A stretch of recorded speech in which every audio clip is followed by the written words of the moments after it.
Searching for a fashion fix and elevating your at-home sweatsuit style just isn't cutting it? Then turn from your closet to your TV screen because Kathleen's rounded up the most fashionable offerings in today's edition of Worth Watching. All right, Kathleen, this is so fitting for a Fashion Friday. Many of us immediately think of The Devil Wears Prada or the September issue or Gossip Girl when we think of fashion and TV, but you say there are new offerings that are just as stylish. Yes, I mean, those are all incredible picks. Truly, I stand them all. But you don't want to be stuck in last season, just like in fashion. So I'm here to upgrade your TV style picks in 2021. Okay, I love this. What have you got up first? Okay, I've got next in fashion. So think of it like an upgrade, a fresh upgrade to Project Runway. It's hosted by Alexa Chung. She's a British fashion it girl. She's like an influencer before there were influencers. And Tan France also hosts. And we know him, of course, as the fashion makeover guy on Queer Eye, one of my favorite of the Fab Five personally.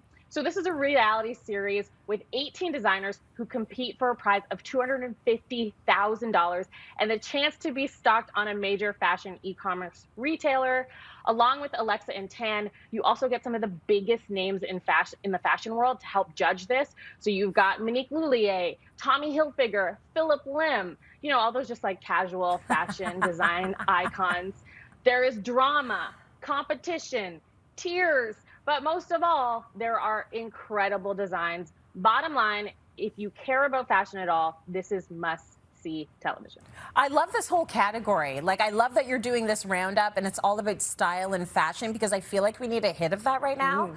So next up is Killing Eve, which I've read has some of the most sublime costuming on television. Do tell. It really does, and you may not expect that from, you know, this quirky British dramedy thriller, which is also about spies, but it comes through with the fashion.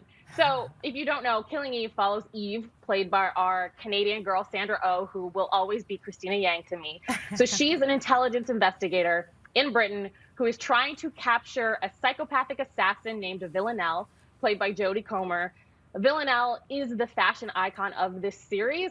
So in between all the murdering, she pulled out some couture looks, as you do. It's always great, though, when a show isn't just pretty images. So you get the style, but you also get great writing and incredible acting. You got to watch Killing Eve if you aren't already.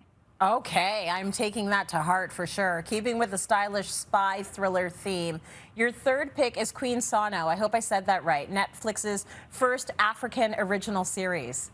You did, yeah. Queen Sano. It's a South African crime drama series starring Pearl Thusi, a South African agent who is tackling criminal operations while, of course, dealing with the crisis in her personal life. That's the stuff I love. And she does this while being dressed impeccably. So she kicks ass in like beautiful mustard jumpsuits. I wore this in her honor. I'm wearing the full suit, even though you can't see it. I love it. Just need everyone to know that. There are just looks on looks on looks in this show. There are elaborate missions that take us all across the continent of Africa. So this is a beautiful fashion show, but with stunning backdrops. You've got Lagos, Zanzibar, Johannesburg. It's just so, so pretty and really, really fun to watch. Okay, pick number 4 is full of luxury real estate and juicy reality TV drama. And if that's not enough, you say come for the fabulous fashion in Selling Sunset. So Selling Sunset, it's the perfect quarantine watch. You know, it comes from the creator of The Hills and The City. It follows real estate agents at the Oppenheim Group. And coincidentally, they're all gorgeous, tall models who wear designer clothing.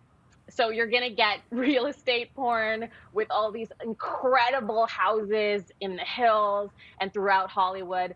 And then you get, of course, these women in their designer looks. Christine, who is the villain of the series, specifically comes through with looks that I may not personally wear, but it is so nice to watch her, and you're just waiting for the next look and the next look. You're like, what is she gonna wear next? And then if Christine is not your style of choice, there's also Chriselle Staus, who you may know from Dancing with the Stars. She is also Justin Hartley's ex-wife. She comes through with a little more subdued looks, but still very, very good. That's the thing about fashion, though. I have great respect for folks that wear things that I would never wear. I can still appreciate it in their world, and I like to see it. I love to see it. I love people having personal style. It's lovely. Okay, your final pick is a documentary that showcases how hip-hop style became a global phenomenon and how it shapes the fashion industry of today. I love the idea of this. So tell us about the remix, Hip Hop by Fashion.